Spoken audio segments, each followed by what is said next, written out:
Welcome back. In this video, we're going to talk about how passing arguments works in values and reference. So, in this lecture, I want to quickly talk about how exactly it works to pass arguments into functions. So, this goes back to the video that we had about primitives versus objects. So, which remember we also called primitive types and reference types. So, this is kind of a review of that lecture, but applied to functions because it's super important that we really understand how primitives and objects work in the context of functions. So let's draw up a quick and simple example here. So here let's just say here constant, here we'll say LH234 flight number, and here we'll just say constant Lohit.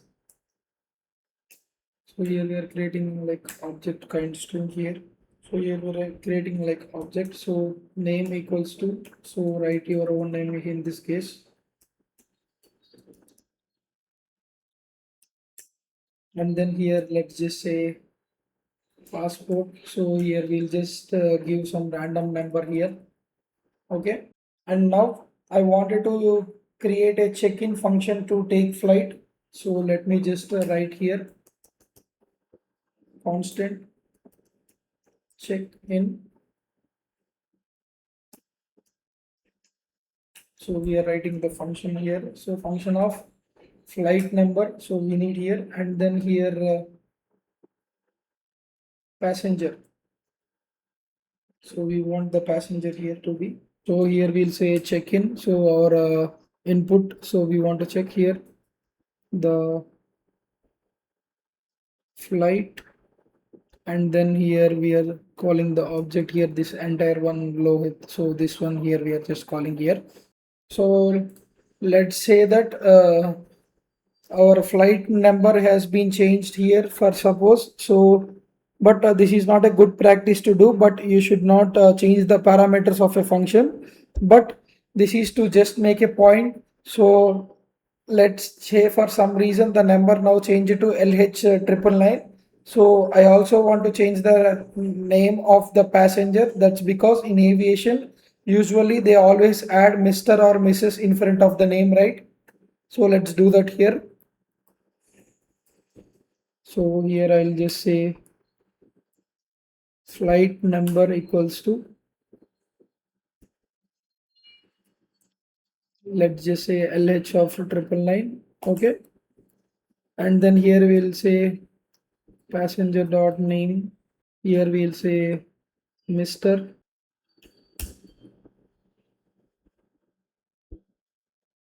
plus passenger dot name. Okay.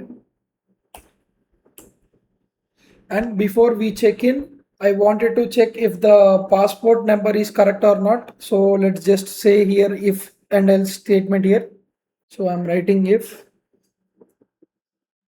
passenger dot passport here. So we'll set this to this passport number here.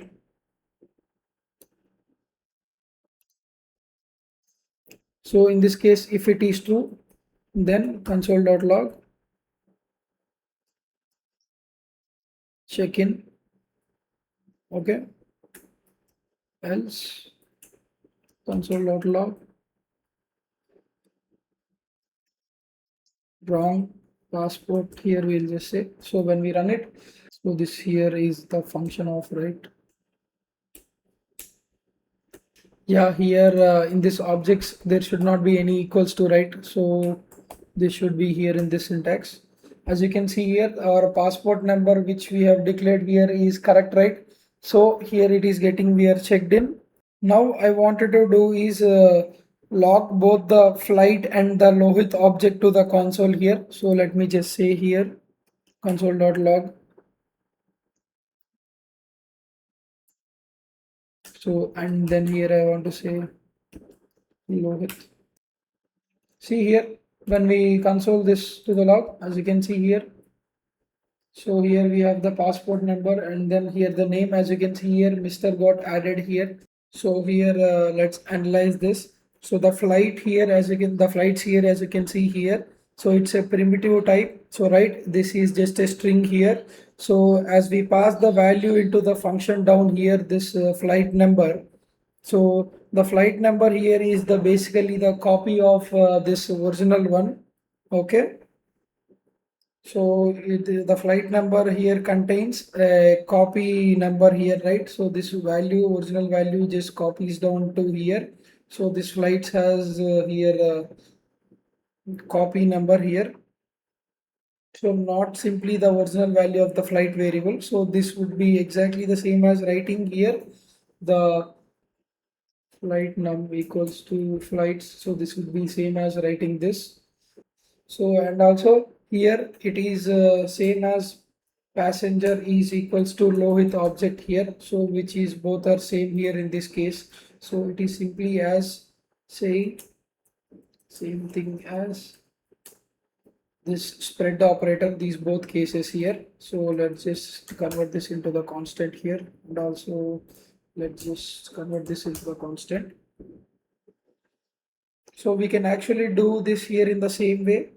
So when we try to copy an object like this, so uh, we are really only copying the reference to the object in the memory heap, but they both at the same point in the memory. That's exactly is what happening here with the Lohit object, and we pass it here into this check-in function. It's called passenger. So here we are manipulating the passenger object. Once again, they both are here the same object in the memory heap. All right. So in summary, a passing a primitive type to a function is really just the same as creating the copy, okay, outside the function. So the value is simply copied. On the other hand, we pass an object to a function. So it is really like copying an object, okay. So whenever we change in a copy, will also happen in the original. Now, of course, we need to be careful with the behavior and always keep it in mind. That's because the facts that objects behave this way when we pass this into the function can have unforeseeable consequences in the large code base. Okay, that's especially true when you're working with the multiple developers. Let's quickly write another function here to just show you what can happen. So that can be prepared for real life. Basically, let's just create a function called new passport. So here,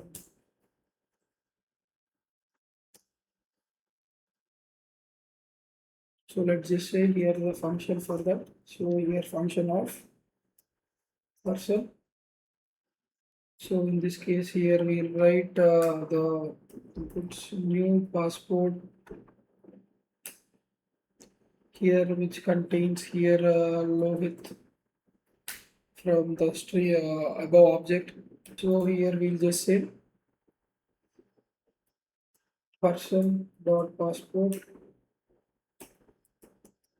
Here we'll use mat dot trunk. So we don't want the after dot variables. So here we'll just say mat dot random. So we want the output to be random. So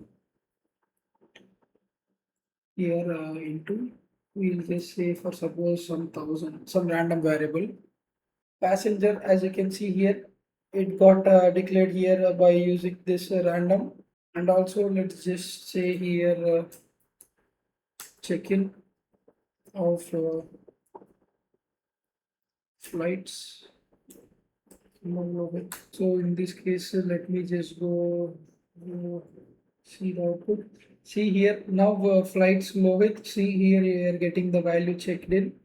So in this case, if you see here constant new passport function, as you can see here, this value which we are declaring here, the object which is coming from the here. So it was just directly going here into this person here. So here this person dot passenger, so which is coming from the previous here, right? So it is getting stored this all value here into this person dot passenger here.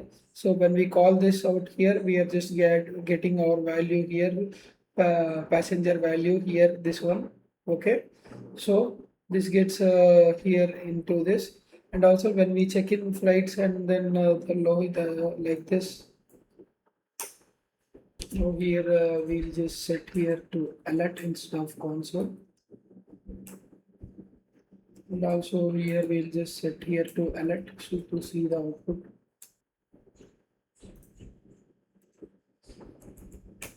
So here we are setting here this to alert. See here we are getting checked in. Yeah, here we did a mistake. So it's not here the passenger, it should be the passport here. So when we run here this, so in the first function it checks in, okay. In the second function when it comes here, it just gets a wrong passport because here we are getting this person here from the object, right? So in our object we have the passport number here, right? So when it comes here, this passport number here it is generating the random passport number which doesn't get matched up to this one. So in this case, it is just printing the wrong passport. So this case gets failed. So that is why we are getting the wrong passport. As you can see in our first function, here when we check in this, so here it got checked in. So when it comes to this second function here, the passport is changed. So here it fails and here it goes to the wrong passport. Okay. And now we got the wrong passport because of the new passport function down here. Okay. Just now to finish this programming, there are two terms that are used all the time when dealing with the functions. Okay. That's it for this video. I'll see you in the next video.